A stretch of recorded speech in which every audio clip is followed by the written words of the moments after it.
Kouchi se prostitue depuis ses 13 ans. Ça, c'est mon sari préféré. Tous les matins, Chahine a la chance de se rendre à l'école. Elle se situe le long des voies ferrées, à 500 mètres du bordel. Dans le village, les habitants se sont longtemps opposés à ce que les enfants de prostituées se retrouvent sur les mêmes bancs que les leurs.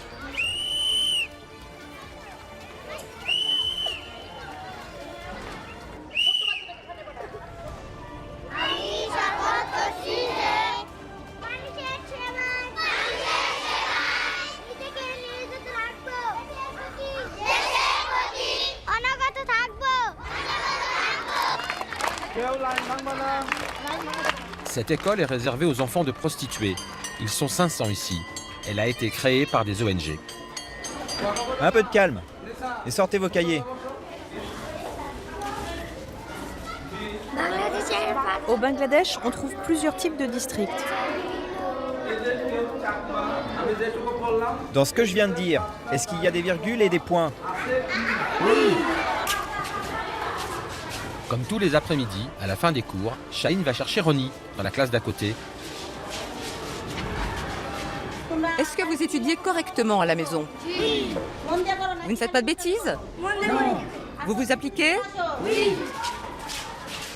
Rina, l'institutrice, est elle-même une ancienne prostituée. Aujourd'hui, elle consacre son énergie aux enfants.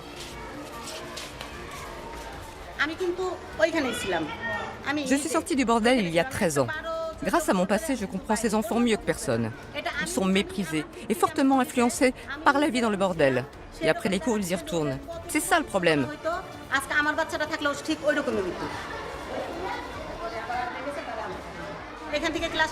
Pour les jeunes filles, la tentation de se prostituer est très grande. Pour les garçons, le risque, c'est la consommation de drogue. C'est vital de protéger les enfants qui vivent dans le bordel. En parallèle, l'éducation est fondamentale. La preuve, moi, grâce à mon emploi, j'élève ma fille et je fais vivre ma famille dignement.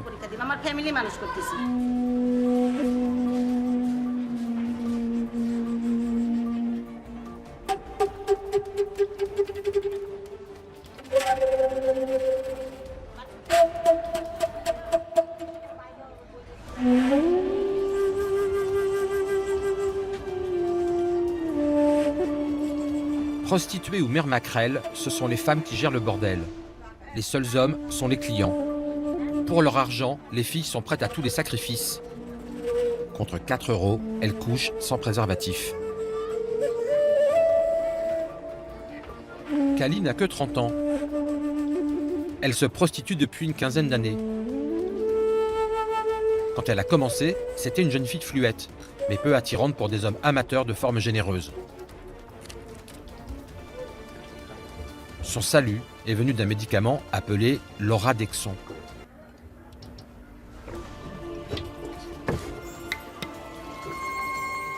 Mes grands-mères, ma tante me disaient « Hé, sale pute, tu es très maigre, t'as l'air d'une enfant. Prends des médicaments pour grossir. Tu paraîtras plus vieille et les clients viendront. » Certains hommes n'aiment pas les maigres. Ils pensent que c'est des enfants qu'on peut pas jouer avec, qu'il y a que des os. Alors s'il y a un peu de chair, c'est mieux. L'Oradexon est en fait un stéroïde utilisé pour augmenter la masse musculaire du bétail. Mais là, ce sont les filles qui en prennent pour grossir.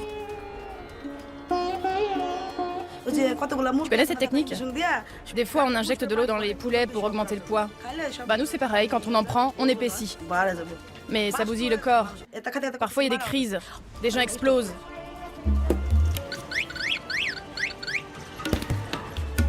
À Dolatia, l'Oradexon se vend partout.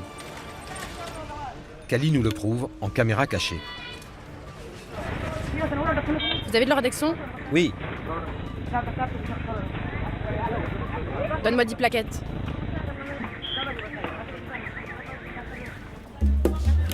Une journée de traitement coûte 10 centimes d'euros et ne nécessite aucune prescription. Pourtant, ce médicament provoque de nombreux effets secondaires.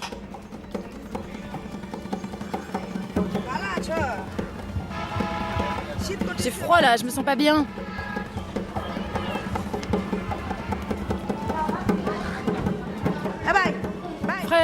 Frère, je suis pas bien. Prends ma tension. Tu m'auscultes bien, hein? Tu es passé devant moi. J'étais là avant. Il y a une femme médecin à côté. Allez la voir.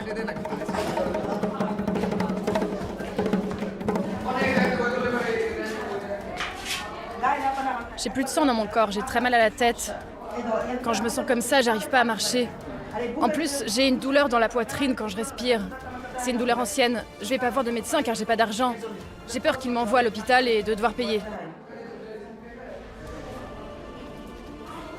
Je prends ce médicament. Pourquoi on vous l'a prescrit? Personne ne me l'a prescrit. On m'a conseillé de le prendre et je l'ai acheté. On ne prescrit pas ça. Les pharmaciens vendent ce médicament aux personnes qui demandent. C'est dangereux? Oui, bien sûr, c'est dangereux. Ça peut entraîner de l'obésité, de l'ostéoporose. Cela endommage le foie et on ne peut pas décrocher facilement. Il faut diminuer la dose. À la longue, ça peut entraîner la mort.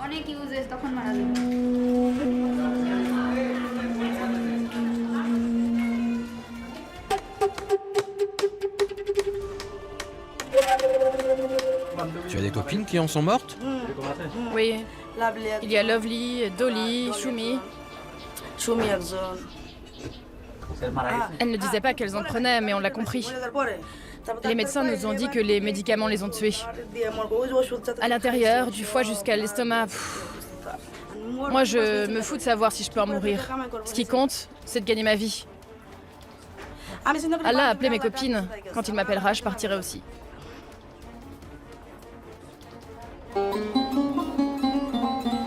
Insalubrité, drogue, violence sont omniprésents. Par contre, aucun chiffre officiel concernant le sida et les MST. L'espérance de vie des prostituées est courte. La mort est partout. Shilpi, 65 ans, 50 ans de bordel, est une des doyennes de Dolatia. C'est elle qu'on appelle en cas de pépin. Ce matin, c'est une voisine qui a fait une fausse couche. Le corps de la petite fille a été déposé aux abords du cimetière. Il est mort-né. Défais le nœud avec tes dents. La mère, affaiblie et sans argent, est restée chez elle. Le père n'a pas daigné se déplacer pour une petite fille. Allah, messager de Dieu, sois miséricordieux, ce n'est qu'une enfant. Shilpi a chargé 3 toxicomanes de la mise en terre.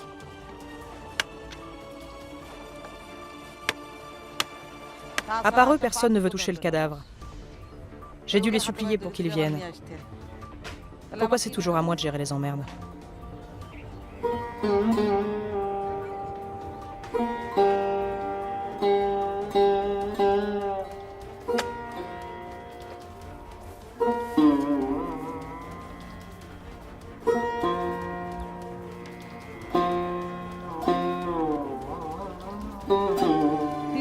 Maintenant que les bambous sont installés, les chiens et les renards ne pourront plus le déterrer.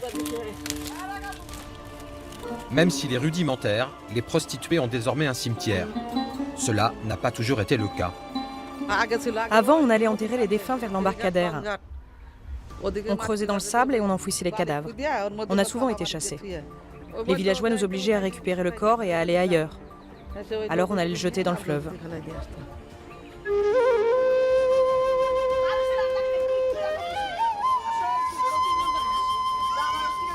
Des enfants naissent tous les jours ou presque à Dolatia.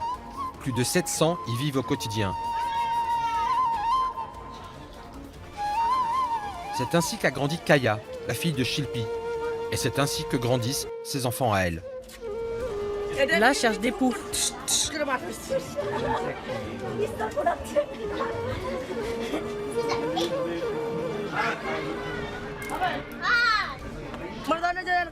Quand je tapine et que les enfants sont là, les clients s'en vont. Quand ils sont absents, on travaille mieux. Les enfants posent des questions, ils comprennent. Ils savent que je fais ça pour eux, pour les nourrir. Je leur dis que je vais arrêter ce travail dès que possible.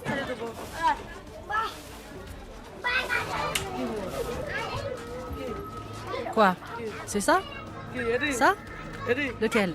Tu veux lequel? Vas-y, prends. C'est un enfant, c'est un bébé. Quand je travaille, ma fille reste avec moi. C'est un ange innocent.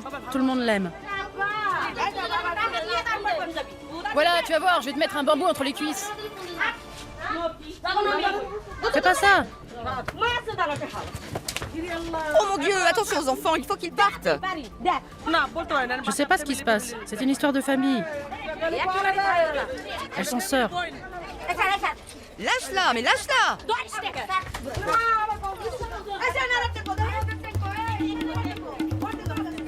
Rivalité, dette, consommation de drogue. Entre filles, les bagarres aussi fréquentes que soudaines font partie du quotidien. Shilpi en a vu d'autres.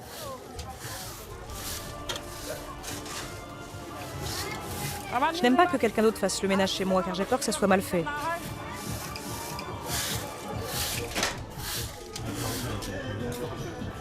Aujourd'hui retraité, le seul plaisir de Shilpi, c'est de vivre avec sa famille.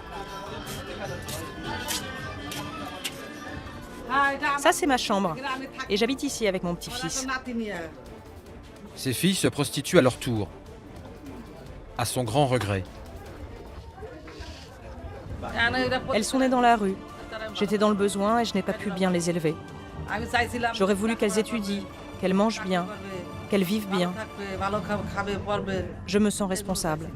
C'est très difficile à vivre. Je demande à Allah qu'il m'ôte la vie.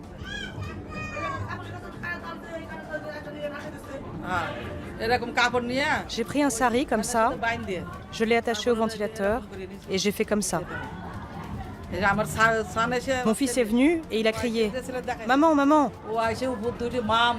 Il a tiré le ventilateur, comme ça, par là. Un autre garçon est venu et a donné un coup de pied dans la porte. En dessous, il y avait une machette avec laquelle il a coupé le sari. Et puis je me suis écroulée sur le lit, comme ça.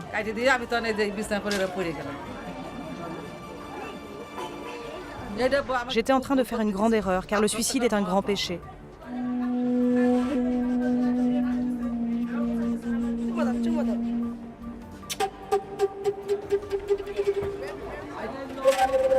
Chaque année, plus d'une centaine de très jeunes filles rejoignent le bordel pour renouveler les effectifs. Des adolescentes dont les passes coûtent 20 fois plus cher quand elles sont vierges. Leur carrière est de courte durée. À 35 ans, elles n'attirent plus les hommes et ne sont plus en état physique ni mental de travailler. Prisonnières à jamais de leurs conditions.